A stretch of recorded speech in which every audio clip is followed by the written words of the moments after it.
setiap orang yang menghukumi dia mengikuti agama Rasulullah di hari kiamat.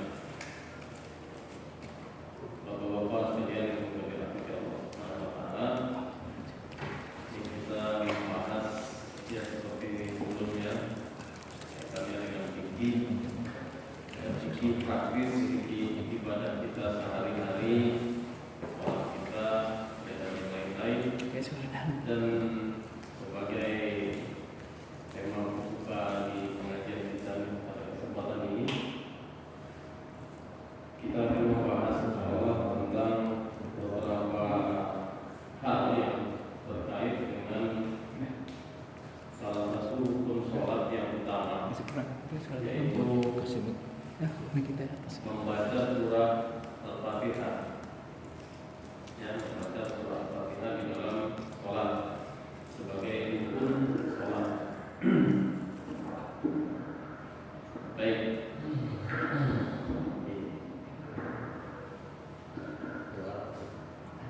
Yang dalam aja. Dalam aja.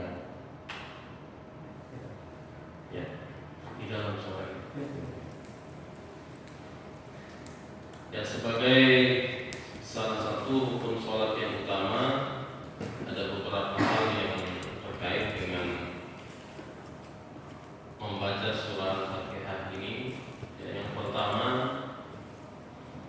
membaca surah Al-Fatihah itu adalah wajib, ya, wajib dan tidak sah sholat kita tanpa membacanya.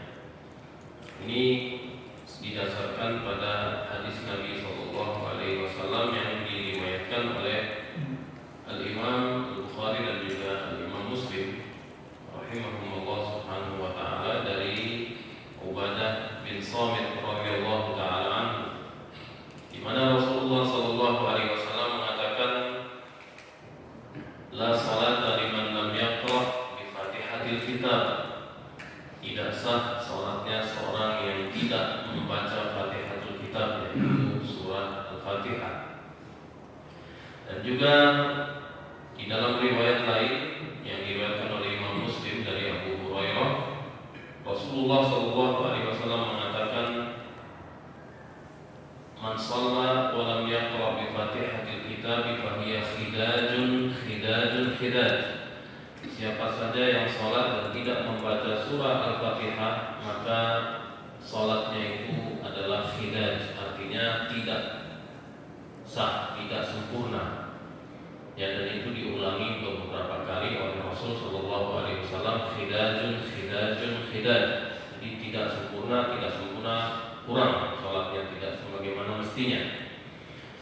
Nah, kemudian para hadirin sekalian, semoga dirahmati Allah Subhanahu Wa Taala, yang mengatakan bahwa surah Al-Fatihah ini adalah rukun di dalam sholat dan di setiap rakaat. Ini adalah jumhur atau kebanyakan dari para ulama, ya, tidak terkecuali Imam Syafi'i rahimahullah ta'ala.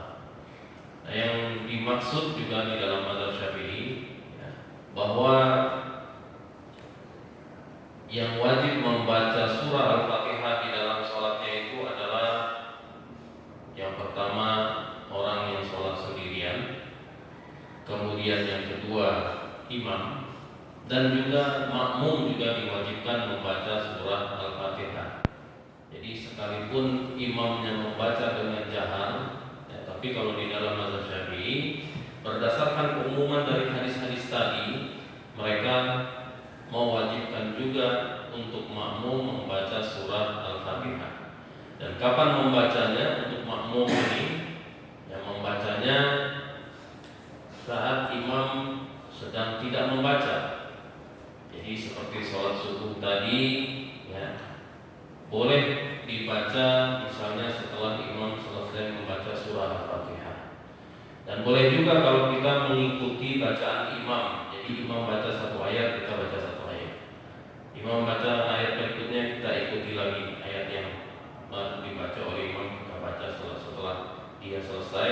Oleh karena itu imam pun, ya, sebaiknya memberi jeda sedikit waktu antara satu ayat dengan ayat yang berikutnya untuk memberi kesempatan kepada makmum untuk membaca surah surah Al-Fatihah. Nah, kalau imamnya misalnya memberi kesempatannya nanti setelah selesai bacaan surah Al-Fatihahnya itu juga tidak apa-apa ya, dan di mana Syafi'i memang disunahkan beberapa sakta atau diam sejenak, di antaranya setelah membaca surah Al-Fatihah sebelum membaca surah, untuk memberikan kesempatan kepada makmum untuk membaca surah Al-Fatihah. Dan apabila imam tidak memberi jeda pun langsung membaca surah, makmum juga dibolehkan untuk membaca ya sambil imam itu membaca surah, makmumnya membaca ya. Nah, kemudian mereka mengukurkan bacaan surah Al-Fatihah bagi makmum ini dalam dua kondisi, diantaranya yang pertama adalah saat makmum mendapati imam ya sudah ruku.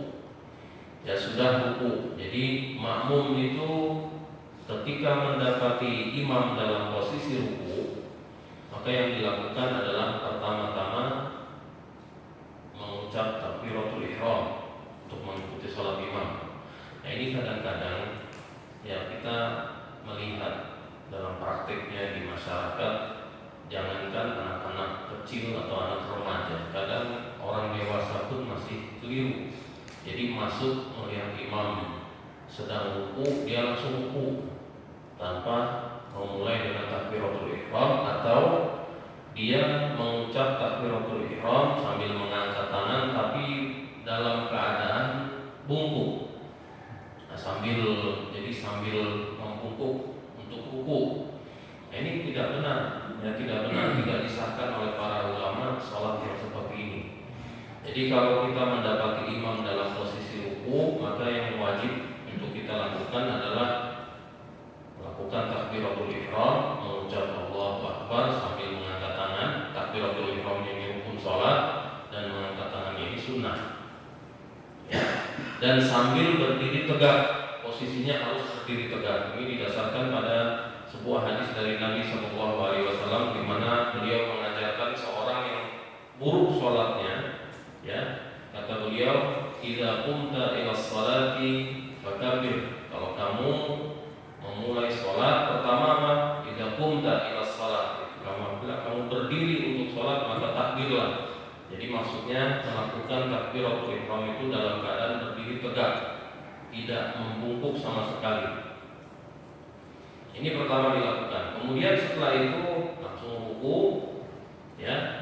Boleh dengan takbir lagi, boleh tanpa takbir lagi, karena takbir selain takbiratul ihram itu dalam pendapat kebanyakan ulama hukumnya adalah sunnah di dalam sholat ya. Nah, begitu juga Bapak sekalian tentang takbir tambahan di sholat Id ya. Takbir tambahan di sholat Id itu termasuk bagian dari sunnah di dalam sholat. Artinya kalau ditinggalkan sekalipun sengaja, sholat kita tidak menjadi batal dan juga kita tidak dituntut untuk melakukan sujud sahwi. Nah, ini sering terjadi di sholat Id, dan pada ruang kemarin waktu sholat Id saya mengalami ya, dan juga yang pada ruang juga nggak biasanya saya sebelum sholat Id itu mengingatkan kepada para jamaah tentang adanya takbir tambahan, karena umumnya masyarakat jamaah itu sudah paham bahwa di sholat Id itu ada takbir tambahan. Jadi takbirnya seluruhnya 7 kali di awal dan 5 kali di rakaat kedua. Nah, kemarin itu mengimami di Blok Z, di Masjid Al-Furqan, saya mengingatkan sebelum sholat. Dan memang pada saat itu mungkin karena kurang tidur juga, kurang istirahat, jadi agak limpung gitu ya, agak kurang konsentrasi. Maka saya mengingatkan dulu. Sebenarnya memang mengingatkan untuk diri saya supaya tidak lupa, tapi pada Allah malah di rakaat yang kedua saya lupa menambah takbir tambahan yang 5 kali ya, selain dari takbir intiqal, sebetulnya takbir perpindahan dari saat sujud ke rakaat yang berikutnya. Nah, kemudian saya baru ingat mungkin setelah selesai membaca, setelah hukum malah mungkin saya baru ingat gitu ya, karena konsentrasinya memang kurang sekali ya. Nah, baru saya ingat. Tapi alhamdulillah, artinya apabila memang kita memahami hal tadi bahwasanya takbir tambahan itu adalah sunnah, tidak perlu diulangi. Dan juga Imam Syafi'i rahimahullah dalam pendapat yang lebih baru, artinya mazhab jadidnya, mazhab yang belakangan yang beliau anut, itu juga meskipun membolehkan kita untuk mengulangi takbir-takbir tadi pada saat ingat, meskipun setelah selesai membaca surah Al-Fatihah, tapi beliau menganjurkan untuk lebih baik meninggalkannya. Nah, ini juga sisi lain ya, bagi para imam sholat, yaitu dituntut untuk memiliki pemahaman terkait apa-apa yang dilakukan di dalam sholatnya, supaya ya sholat yang dilakukan menjadi baik. Kemudian juga para jamaah itu ya mengikuti dengan benar dan tidak merasa cemas, risau atau gimana. Nah, waktu itu saya tinggalkan cerita dan pengalaman saya. Jadi setelah selesai sholat, naik mimbar untuk berkhutbah. Nah, barulah di situ saya ambil sedikit kesempatan dan tambahan materi jadi buat khutbah, disampaikan kepada para jamaah bahwa apa yang tadi terjadi ini insya Allah tidak apa-apa, tidak perlu risau, tidak perlu cemas, dan sholat kita insya Allah sah, dan kita tidak perlu sujud sahwi juga. Nah, ini lebih baik daripada misalnya kita atau imam itu mengulangi lagi takbirnya. Ya, misalnya setelah selesai baca surah Al-Fatihah, kalau saya memang mungkin ingatnya setelah ruku sih saya. Nah, kalau apabila imamnya misalnya ingat setelah selesai baca surah Al-Fatihah mengulangi takbir, ini mungkin bagi sebagian jamaah membingungkan, ya. Nah, kebetulan waktu itu ada teman cerita juga, ada pernah seorang yang mengimami sholat lupa ke takbir, dan setelah selesai membaca surah Al-Fatihah dan surah baru dia ulangi takbirnya. Ya, baru dia ulangi. Jadi akhirnya dia bertakbir untuk takbir tambahan, makmumnya mengira takbir untuk ruku. Ya, jadi Allahu Akbar ruku semua satu lapangan. Ya, nanti dia Allahu Akbar lagi, Allahu Akbar tambahan yang kedua, makmumnya yang tidak. Allahu Akbar sujud semua. Nah, berantakan sholatnya ini. Ya, karena mungkin mampu agak semua yang ke depan. Makanya cerita dari teman itu katanya, wah langsung setelah sholat kado ke masyarakat bilang sholat id katanya setahun sekali dilaksanakan, tapi pelaksananya begini, jadi kecewa gitu. Nah itu gitu. Jadi kembali lagi ke topik utamanya, takbir setelah takbiratul ihram itu di dalam sholat hukumnya sunnah, termasuk takbir tambahan dalam sholat id. Nah, kecuali takbir dalam sholat jenazah ya, yang jumlahnya 4 kali itu, nah, kalau itu rukun semua, karena memang tidak ada ruku dan tidak ada sujud ya. Tidak ada ruku, tidak ada sujud dalam sholat jenazah. Nah, jadi kalau kita setelah tadi takbiratul ihram langsung mengikuti imam boleh. Kalaupun kita tambahkan takbir lagi itu juga boleh. Nah, di sini dalam kondisi seperti ini ya, dalam mazhab Syafi'iyah, dan banyak juga ulama yang di era sekarang ini yang sebenarnya basis mazhabnya bukan mazhab Syafi'iyah tapi mengikuti pendapat seperti ini. Jadi artinya mewajibkan makmum untuk membaca surah Al-Fatihah dan menguburkannya dari makmum bacaan surah Al-Fatihah itu dalam kondisi seperti ini, yaitu mendapati imam dalam posisi ruku. Karena memang tidak memungkinkan untuk membaca, dan Nabi SAW melarang kita untuk membaca Al-Quran pada saat kita ruku dan sujud. Nah, ini maknanya juga perlu dipahami. Melarang membaca itu maksudnya bacaan sebagai Al-Quran. Tapi kalau kita misalnya membaca ada penggalan ayat atau mungkin ya satu ayat atau bahkan beberapa ayat di dalam sujud yang berupa doa ya, dengan maksud doa bukan dengan maksud membaca Al-Quran, nah ini tidak apa-apa. Ya, kadang orang bertanya juga, Ustaz boleh nggak misalnya baca doa-doa yang ada di dalam Al-Quran saat sujud? Karena kan saat sujud itu disunahkan untuk memperbanyak baca doa. Nah, tapi saya senang dengan doa-doa yang ada di Al-Quran. Nah, boleh, karena apa? Karena ya yang dimaksudkan itu dari bacaan ayat tersebut bukan ya sebagai Al-Quran, melainkan sebagai doa. Seperti tadi ada sebagian ayat yang dibaca oleh imam kita waktu sholat, ya doa-doa Nabi Ibrahim untuk keluarganya misalnya, ya wajnubni wa baniya an na'budal asnam, jauhkanlah aku dan seluruh keluargaku dari menyembah berhala. Ya kemudian juga Rabbi ja'alni muqimas shalah, dari lanjutannya, wa min dzurriyyati Rabbana wa taqabbal du'a, ya Allah jadikanlah aku ya senantiasa menegakkan sholat, begitu juga anak keturunanku. Rabbana, dan Tuhan kami, wa taqabbal du'a, terimalah doa-doa kami. Nah, ini boleh dibaca. Ya Rabbana hablana min azwajina wa dzurriyyatina qurrata a'yunin waj'alna lil muttaqina imama. Ini juga doa dari Al-Qur'an, ya dari bagian kisah tentang ibadur rahman di akhir surat Al-Furqan. Nah, jadi pada saat kita ya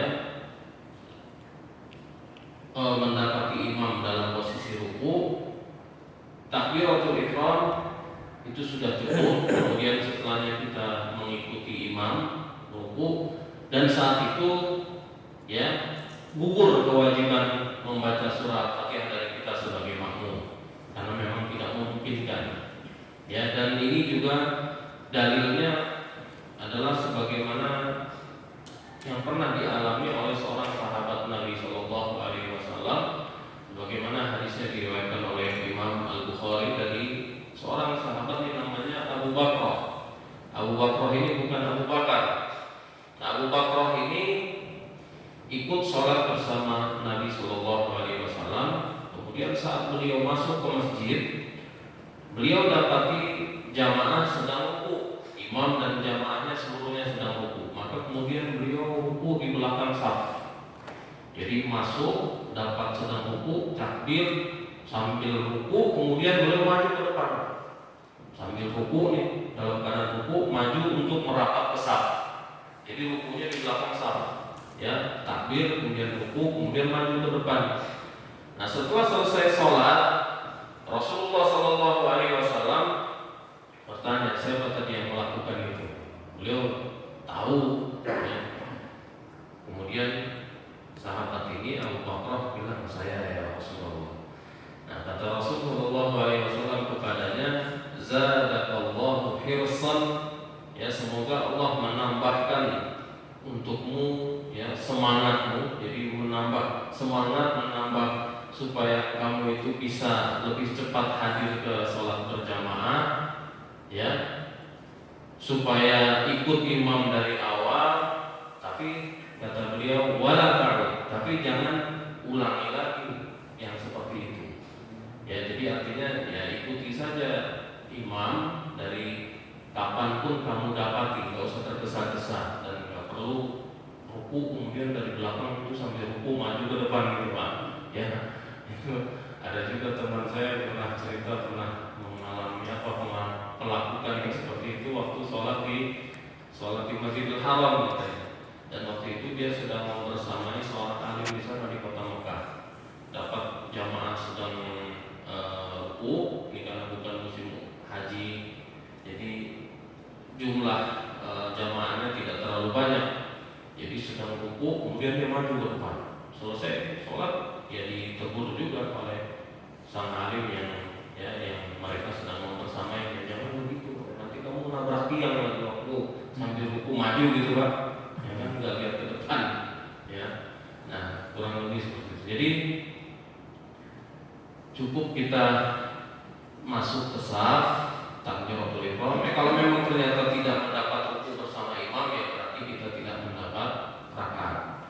Nah yang kedua kondisinya adalah pada saat kita mendapati imam sudah misalnya mendekati ruku, belum ruku, tapi sudah mendekati ruku, Artinya kalau kita ikut bersama imam, itu kemungkinannya kita tidak akan sempat untuk membaca surah Al-Fatihah.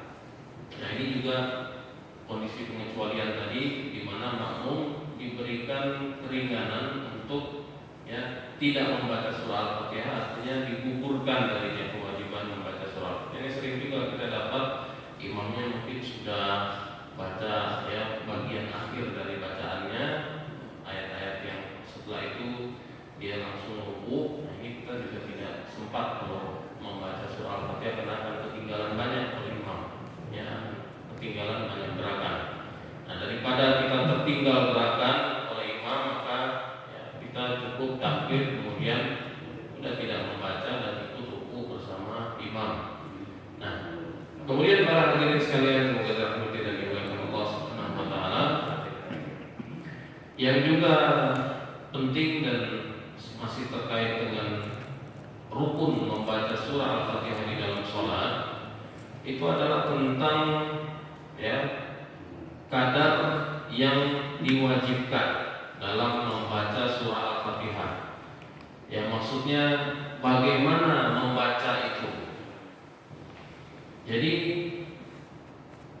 para ulama dalam persoalan ini terbagi menjadi dua kalangan. Ya, dan tidak ada pendapat yang ketiga, atau lebih tepatnya pendapat selain dari dua ini tidak diperhitungkan di kalangan para ulama. Nah, yang pertama, seorang itu dinyatakan membaca surah Al-Fatihah. Nah, ini pernah sebenarnya mungkin kalau disampaikan di sini mungkin kita ulangi lagi. Jadi pernah disampaikan sebelumnya, tapi kita apa supaya kita ingat kembali, ya disegarkan kembali ingatannya. Yang pertama, para ulama itu mengatakan bahwa kadar paling minimum untuk membaca surah Al-Fatihah itu adalah dengan membacanya ya sir, artinya cukup dengan memperdengarkan bacaannya pada telinganya sendiri. Ya. Jadi kalau orang itu baru dianggap membaca, makmum misalnya, atau imam pada saat sholat sir, ya pada saat sholat sir, sholat zuhur, sholat asar, di rakaat ketiga maghrib misalnya, atau baca di belakang imam setelah imam selesai baca surah Al-Fatihah, seperti yang tadi telah diuraikan. Nah, bacaannya itu paling tidak itu terdengar oleh telinganya sendiri. Jadi bunyi, ada suaranya, didengar telinganya sendiri. Nah, Imam Syafi'i rahimahullah pendapatnya begini. Ya. Dan ini banyak kita dapati sebenarnya diamalkan di masyarakat. Nah, hanya saja kadang-kadang ada sebagian jamaah yang mengeluh kalau di dekatnya ada orang yang membaca sampai suaranya keluar, karena agak mengganggu biasanya. Terlebih kalau mungkin orangnya sudah mulai lanjut usia, ya pendengarannya sudah mulai berkurang, kan bacaan jadi tambah keras, akan mengganggu sekali ya bagi yang sholat di dekatnya. Apalagi kalau di belakang imam baca agak keras, imamnya terganggu juga, imamnya nggak konsentrasi, nanti sholatnya berantakan. Nah, jadi yang perlu dipahami bahwa sebenarnya yang dilakukan itu tidak salah, ya dari asalnya itu tidak keliru. Dia ingin mengamalkan di pendapat yang tadi, bahwasanya kadar minimum dalam membaca adalah bacaannya itu terdengar oleh telinganya sendiri. Nah, tapi mungkin kalau kadang-kadang terdengar agak lebih keras, ya sehingga menimbulkan gangguan bagi yang lain, itu bisa dinasihati, disampaikan yang baik-baik. Nah, yang kedua di kalangan para ulama adalah cukup dengan menggerakkan mulut, bibir dan lisan kita ya untuk membentuk huruf, membentuk kata, membentuk kalimat, untuk ya tersusun darinya itu bacaan kita dalam sholat, meskipun tidak mengeluarkan suara. Nah, ini juga ya pendapat di kalangan sebagian dari para ulama. Jadi yang penting menggerakkan mulut, bibir, lisan kita bergerak. Nah, jadi nggak ada yang mengesahkan sholatnya orang yang diam aja, hitung aja gitu, baca dalam hati. Jadi dari awal takbiratul ihram misalnya dalam hati, ini juga tidak sah. Kemudian setelah itu membaca surah Al-Fatihah hanya di pikiran, ya. Nah, ini tidak sah. Ya. Nah, waktu itu saya menjelaskannya, sehingga saya saat menjelaskan tentang apa-apa yang dilarang untuk orang yang sedang haid dan sedang junub. Jadi di antara yang dilarang untuk orang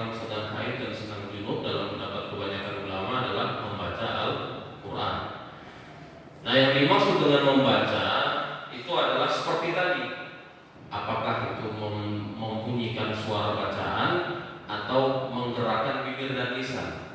Nah, di luar itu ya, itu tidak termasuk dalam kategori membaca kata para ulama. Seperti misalnya kita melihat teks di depan kita, tapi kita baca dalam hati.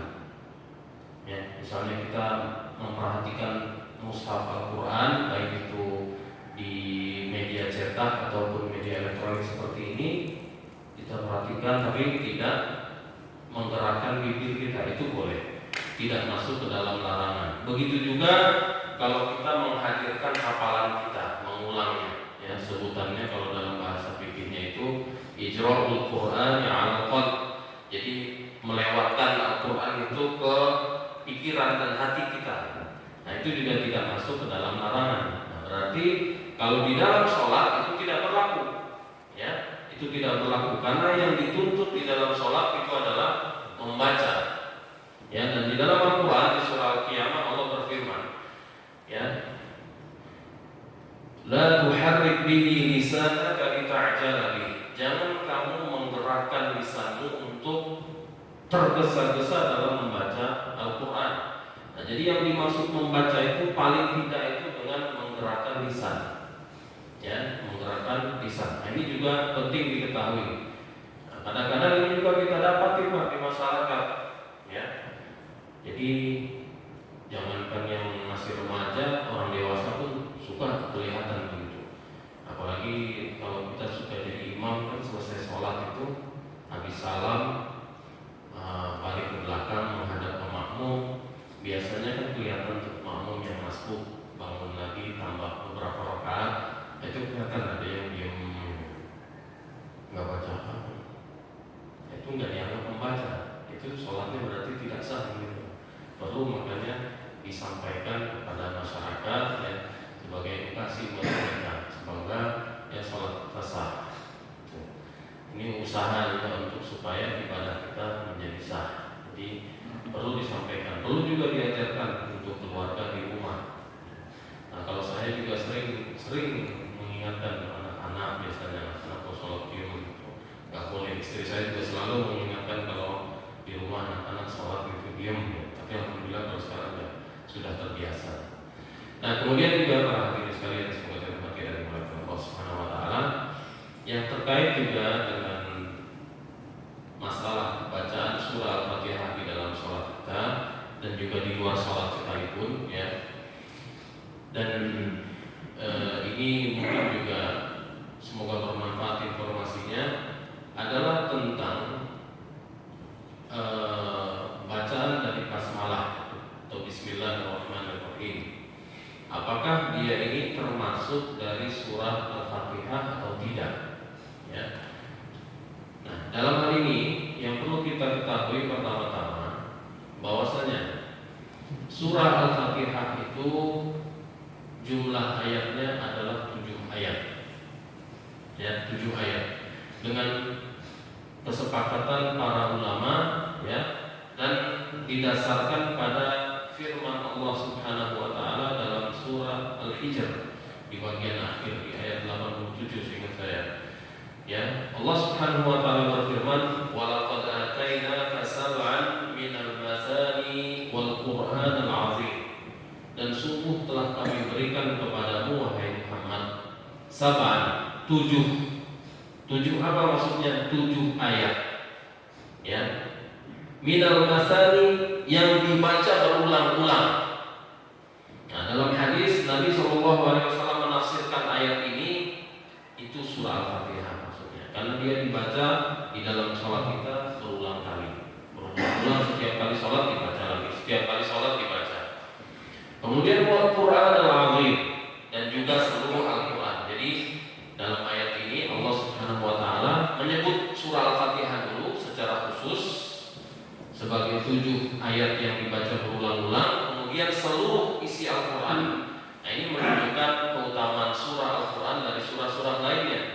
Dan surah yang paling utama memang dalam Al-Quran itu adalah surah Al-Fatihah, karena di dalamnya terangkum semua, ya, pembahasan-pembahasan yang ada di dalam Al-Quran itu dirangkum di dalam surah Al-Fatihah. Dan di dalam surah Al-Fatihah itu ada permohonan yang sangat agung yang kita panjatkan siratal mustaqim siratal ladzina an'amta 'alaihim ghairil maghdubi 'alaihim waladdallin.